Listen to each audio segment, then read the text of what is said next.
So, sorry, please continue. So the door frame had been busted open, so I completely. Which door frame was that? This is the front door. Okay. So But that was unrelated to this incident? No, he. Well, okay, I'm just going to stop here. So continue what you were saying. Okay, so I just basically in one weekend, literally 2 days, mostly one day, but I had to come back the next day to pick up the remnants. But we called a moving company, and I moved all of my things into storage. So that night specifically, while you guys were packing, your family was present. Did he return to the home? What happened then? Yeah, he returned to the home. I was laying on my back because my back was hurting, my stomach felt pressure, so I just wanted to kind of lay back. He walked into the house, and he was like literally like standing over me. My mom got in between because he was yelling all kind of obscenities, like I'm a cunt, I'm this, I'm that, you don't know her. And that, how you gonna do me like this? That baby's mine. I think he was in complete shock that I just, finally had enough and packed up and left. So you were inside the home when he showed up?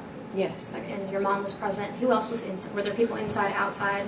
Or were they all inside with you? My sister was outside. I can't recall who all was inside. It happened so quickly, and I had a lot of people there. Okay.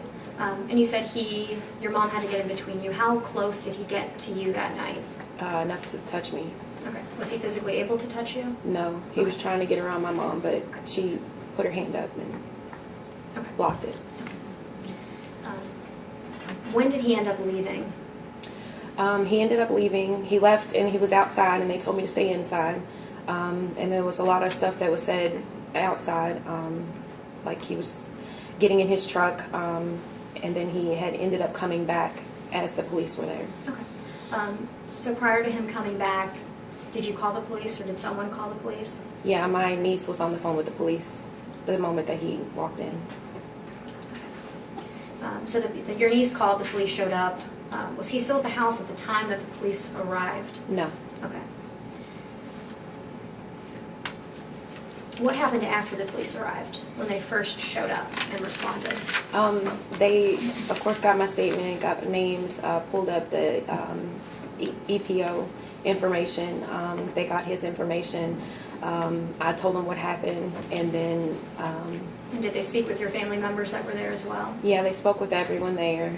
And then no more than maybe 10 minutes later, he pulled up in a work truck. Okay.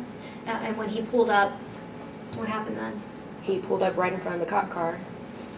He pulled down the street, and then everybody just kind of watched, and then he continued to come and parked. The police officer blocked him so he couldn't continue out, but he pulled right up to her headlights. Okay.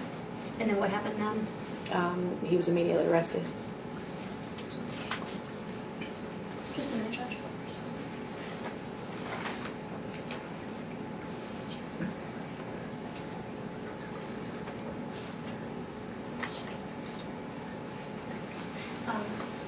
Angel, just because there was so much that happened these 2 days, when he assaulted you, that was October 16th. And when did the violation occur? When did he come back to the house? It was, I believe, the next day. Okay. Do you remember if it was in the evening, morning? Was it nighttime? I would say midday. And that was on, so that would have been October 17th of 2016. No further questions, Judge, at this time. Thank you. Ms. May I Nudd? approach? Yes, ma'am. So, and I can't recall if you said, did you move to admit I did. Exhibit 1? Okay. So I'm gonna- May we approach? Yes.